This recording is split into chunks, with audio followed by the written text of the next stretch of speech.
Zeeb's had a knock on the knee. He went back out, so he should be fine. Yeah, just a bruise or something. So he came off, but got assessed and went back on, which is good. Goldstein? Goldie was more tactical. We just needed to make a change, and everything was sort of going pear-shaped for us at the start of the third. So we thought we'd bite the bullet and make a change. It was sort of, we needed to do something. So that was why we did that. Yeah. How did you factor Riley O'Brien into that decision of taking out? We needed a bit more, I suppose, run in our team, and to take Coleman Jones out of the front half, put him into the ruck, and see if we could just get more legs in our front half. But when you look at it now, nothing really changed. The game's maintained the same. So from that point of view, you're damned if you do, damned if you don't. I'd rather try and do something to change the momentum than sit on your hands. So the previous 5 weeks you hadn't lost a game by more than 35 points. Yep. What about the defence of this week that gave Adelaide so much space that they were able to cut you up a fair bit? I suppose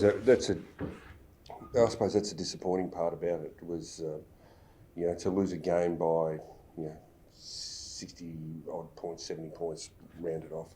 It was over 10 goals, and to be minus 30 in tackles is not a great stat to have. So from that point of view, we've been trying to work on a few things. We did what we need to keep doing as a team, before the bye, and then we had a growth part to it as well. And tackling was one of them. We were getting a few tackles, but our percentages were low. And today, Adelaide outworked us.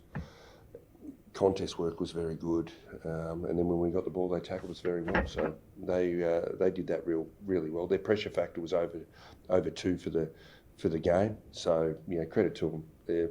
They've really developed as a team. I think everybody looking at the Crows 12 months ago could sort of see what was coming and the growth of some of the players, and then they've just added Rankin into the team, and McElhaney coming in and just fitting in like he's played 100 games. So they've done really well with their trade and their drafting. So, but you could see the shift in where they were moving as a footy club, and you could see that for us too, I reckon. I think from our point of view is, we've made some steps, but we're behind a few, and we're trying to catch up. And that was sort of a bit of a benchmark for us to be a bit better than what we have. And that was a disappointing and frustrating part around it, which we've been pretty good at.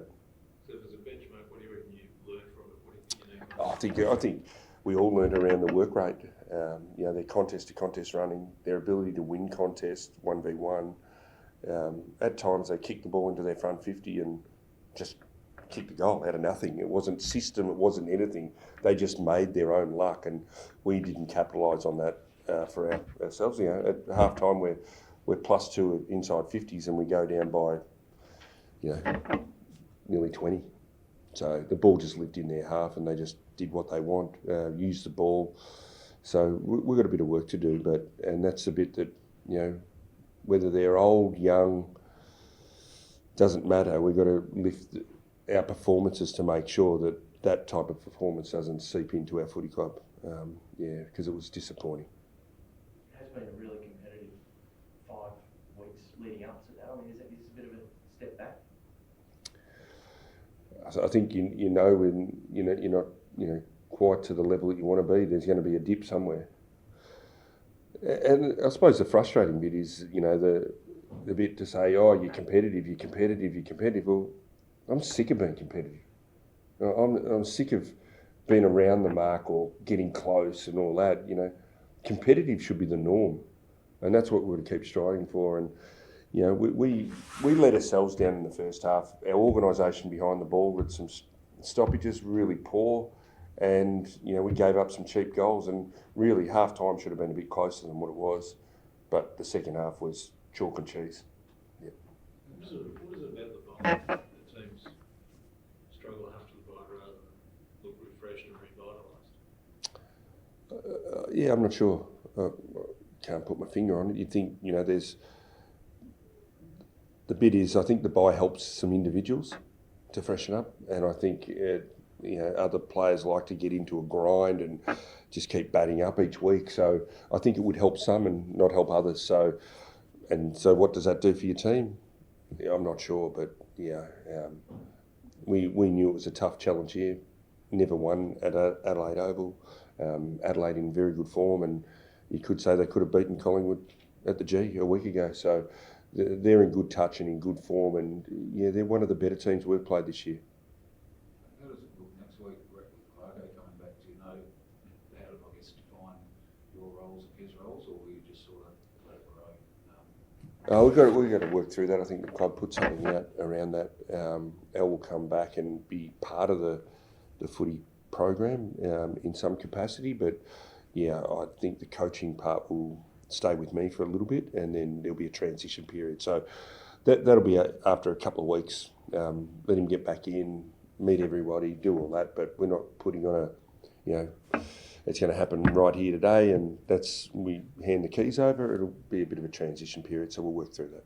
Have you found that being back full time, doing it again? There's some enjoyable parts, Michael, and there's some frustrating parts too. So, what do they say? The first sign of insanity is doing the same thing over and over again. So I've probably got a bit of that today in the second half, I think, to pinch yourself. But what the enjoyable part is about coaching is the growth of teams and individuals and people, and I think we've taken some steps as a team. We haven't seen it, on the wins yet, but I think they're going to come. So from that part, that's the part you enjoy, watching people grow and teams grow as a group. How did you see LDU's return today? Did it start you in that second quarter? Sorry, what was that?